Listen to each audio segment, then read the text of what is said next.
ಕಾಂಗ್ರೆಸ್ ಶಾಸಕಾಂಗ ಸಭೆಯಲ್ಲಿ ಸಚಿವರ ವಿರುದ್ಧ ಶಾಸಕರು ಮತ್ತೆ ಅಸಮಾಧಾನವನ್ನು ಹೊರಹಾಕಿದ್ದಾರೆ. ಸಚಿವರು ನಮ್ಮ ಕೈಗೆ ಸಿಗ್ತಾ ಇಲ್ಲ ಅಂತ ಸಿಎಂ ಸಿದ್ದರಾಮಯ್ಯ ಮುಂದೆ ಶಾಸಕರು ಗರಂ ಆಗಿದ್ದಾರೆ. ಸರ್ಕಾರ ರಚನೆಯಾಗಿ 2 ವರ್ಷಗಳಾಗಿದ್ದು ಇನ್ನೂ ಕೂಡ ಶಾಸಕರಿಗೆ ಸಚಿವರು ಕೈಗೆ ಸಿಗ್ತಾ ಇಲ್ಲ. ಭೇಟಿಗೆ ಯತ್ನಿಸಿದ್ರೂ ಕೂಡ ಸಬೂಬು ಹೇಳಿ ತಪ್ಪಿಸಿಕೊಳ್ತಿದ್ದಾರೆ ಅಂತ ಶಾಸಕರು ಸಿಎಂ ಮುಂದೆ ತಮ್ಮ ಅಳಲನ್ನು ತೋಡ್ಕೊಂಡಿದ್ದಾರೆ. ಕ್ಷೇತ್ರಗಳ ಕೆಲಸಗಳಿಗೆ ಸಚಿವರನ್ನು ಸಂಪರ್ಕಿಸಿದ್ರೂ ಕೂಡ ಸಿಗ್ತಾ ಇಲ್ಲ. ಒಂದು ವೇಳೆ ಸಚಿವರು ಸಿಕ್ಕಿದ್ರೂ ಕೂಡ ಕೆಲಸ ಮಾಡ್ಕೊಳ್ತಾ ಇಲ್ಲ ಅಂತ ಸಭೆಯಲ್ಲಿ ಆಕ್ರೋಶವನ್ನ ಹೊರಹಾಕಿದ್ದಾರೆ. ತಮ್ಮ ವರ್ತನೆಯನ್ನ ಬದಲಿಸಿಕೊಳ್ಳದ ಸಚಿವರನ್ನ ಬದಲಾಯಿಸಿ ಅಂತ ಸಿಎಂ ಬಳಿ ಶಾಸಕರು ಒತ್ತಾಯ ಮಾಡಿದ್ದಾರೆ. ಕಾಂಗ್ರೆಸ್ ಶಾಸಕಾಂಗ ಪಕ್ಷದ ಸಭೆ ಬಳಿಕ ಸಚಿವರ ನಡುವೆ ವಾಗ್ವಾದ ನಡೆದ ಘಟನೆ ನಡೆದಿದೆ. ಸಚಿವ ಶರಣ್ ಪ್ರಕಾಶ್ ಪಾಟೀಲ್ ಹಾಗೂ ಸಚಿವ ಬೋಸರಾಜು ನಡುವೆ ಮಾತಿನ ಚಕಮಕಿ ನಡೆದಿದ್ದು ಕೈ ಮಿಲಾಯಿಸೋ ಹಂತಕ್ಕೆ ತಲುಪಿತು ಎನ್ನಲಾಗಿದೆ. ರಾಯಚೂರು ಜಿಲ್ಲೆಯ ಕೆಲವು ವರ್ಗಾವಣೆಗಳಿಗೆ ಸಂಬಂಧಪಟ್ಟಂತೆ ಸಚಿವ ಬೋಸರಾಜು ಆಕ್ಷೇಪವನ್ನು ವ್ಯಕ್ತಪಡಿಸಿದ್ದೇ ಈ ಜಗಳಕ್ಕೆ ಕಾರಣ ಎನ್ನಲಾಗಿದೆ. ರಾಯಚೂರು ಜಿಲ್ಲೆಯಲ್ಲಿ ತಮ್ಮ ಹಿಡಿತ ಸಾಧಿಸುವ ಸಲುವಾಗಿ ಶರಣ್ ಪ್ರಕಾಶ್ ಪಾಟೀಲ್ ವರ್ಗಾವಣೆಗಳಲ್ಲಿ ಹಸ್ತಕ್ಷೇಪ ಮಾಡುತ್ತಿದ್ದಾರೆ ಅಂತ ಬೋಸರಾಜು ಆರೋಪವನ್ನ ಮಾಡಿದ್ದಾರೆ.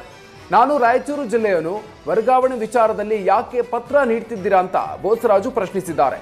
ಇದಕ್ಕೆ ಪ್ರತಿಕ್ರಿಯೆ ನೀಡಿದ ಶರಣ್ ಪ್ರಕಾಶ್ ಪಾಟೀಲ್, ನಾನು ರಾಯಚೂರು ಉಸ್ತುವಾರಿ ಸಚಿವನಾಗಿದ್ದು ಶಾಸಕರು ಕೇಳಿದ್ದಾರೆ, ಅದಕ್ಕೆ ಪತ್ರವನ್ನು ನೀಡಿದ್ದೀನಿ. ಶಾಸಕರ ಬೇಡಿಕೆಗಳಿಗೆ ಸ್ಪಂದಿಸುವುದು ನನ್ನ ಕರ್ತವ್ಯ ಅಂತ ಹೇಳಿದ್ದಾರೆ. ಬಾಳೆಹೊನ್ನೂರಿಗೆ ಬಿಜೆಪಿ ರಾಜ್ಯಾಧ್ಯಕ್ಷ ವಿಜಯೇಂದ್ರ ಭೇಟಿ ನೀಡಿದ್ರು. ರಂಭಾಪುರಿ ಮಠದ ಯುಗ ಮಾನೋತ್ಸವ ಕಾರ್ಯಕ್ರಮದಲ್ಲಿ ವಿಜಯೇಂದ್ರ ಭಾಗಿಯಾಗಿದ್ದು ವೀರಭದ್ರ ಸ್ವಾಮಿಯ ದರ್ಶನ ಪಡೆದರು. ಮಠದ ಆವರಣದ ರೇಣುಕಾಚಾರ್ಯರ ಆಶೀರ್ವಾದವನ್ನ ಪಡೆದ ವಿಜಯೇಂದ್ರಗೆ ಮಾಜಿ ಸಚಿವ ಜೀವರಾಜ್, ಬಿಜೆಪಿ ಜಿಲ್ಲಾಧ್ಯಕ್ಷ ದೇವರಾಜ್ ಶೆಟ್ಟಿ ಸಾಥ್ ನೀಡಿದ್ರು. ಬಳಿಕ ಮಾತನಾಡಿದ ವಿಜಯೇಂದ್ರ, ಸದಾಕಾಲ ತಂದೆ ಯಡಿಯೂರಪ್ಪನವರ ಪರ ಜಗದ್ಗುರುಗಳು ಗಟ್ಟಿ ಧ್ವನಿ ಎತ್ತಾ ಇದ್ರು. ನಾನು ಅಧ್ಯಕ್ಷನಾಗಿರೋ ಸಂದರ್ಭದಲ್ಲಿ ಜಾತಿ ಸಮಾವೇಶ ಪಕ್ಷಕ್ಕೆ ಲಾಭ ತರಲ್ಲ. ಅಧಿವೇಶನ ಮುಗಿದ ಕೂಡಲೇ ಎಲ್ಲರ ಜೊತೆ ಚರ್ಚೆ ಮಾಡ್ತೀನಿ, ಸಮಾವೇಶಕ್ಕೆ ಅವಕಾಶ ಇಲ್ಲ ಅಂತ ವಿಜಯೇಂದ್ರ ಹೇಳಿದ್ರು. ತಮಿಳುನಾಡಿಗೆ ಸಿಎಂ ಸಿದ್ದರಾಮಯ್ಯ ಹಾಗೂ ಡಿಸಿಎಂ ಡಿಕೆ ಶಿವಕುಮಾರ್ ಭೇಟಿ ನೀಡಲಿದ್ದಾರೆ. ಕ್ಷೇತ್ರ ಮರು ವಿಂಗಡಣೆ ಅನ್ಯಾಯ ಚರ್ಚಿಸೋದಕ್ಕೆ ತಮಿಳುನಾಡಿಗೆ ಭೇಟಿ ನೀಡಲಿದ್ದು ಚೆನ್ನೈನಲ್ಲಿ ಕ್ಷೇತ್ರ ಪುನರ್ ವಿಂಗಡಣೆ ಸಂಬಂಧ ಸಭೆ ನಡೆಯಲಿದೆ. ಸಿಎಂ ಸ್ಟಾಲಿನ್ ಮಾರ್ಚ್ 22ರಂದು ಸಭೆಯನ್ನು ಕರೆದಿದ್ದಾರೆ. ಡಿಕೆ ಶಿವಕುಮಾರ್ ಜೊತೆ ಹೋಗುವ ಬಗ್ಗೆ ಸಿಎಂ ಸಿದ್ದರಾಮಯ್ಯ ಮಾಹಿತಿಯನ್ನು ಹಂಚಿಕೊಂಡಿದ್ದಾರೆ.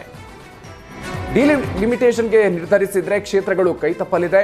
ಮರು ವಿಂಗಡಣೆಯಿಂದ ದಕ್ಷಿಣದ ರಾಜ್ಯಗಳು ಕೈತಪ್ಪಲಿದ್ದು ದೊಡ್ಡ ಮಟ್ಟದಲ್ಲಿ ಹೋರಾಟವನ್ನ ಸಂಘಟಿಸಬೇಕಾದಂತಹ ಅಗತ್ಯ ಇದೆ. ಹೈಕಮಾಂಡ್ ಸಲಹೆಯನ್ನು ಪಡೆದು ಚೆನ್ನೈಗೆ ಹೋಗ್ತಿದ್ದೀವಿ ಅಂತ ಸಿಎಂ ಸಿದ್ದರಾಮಯ್ಯ ಹೇಳಿದ್ದಾರೆ.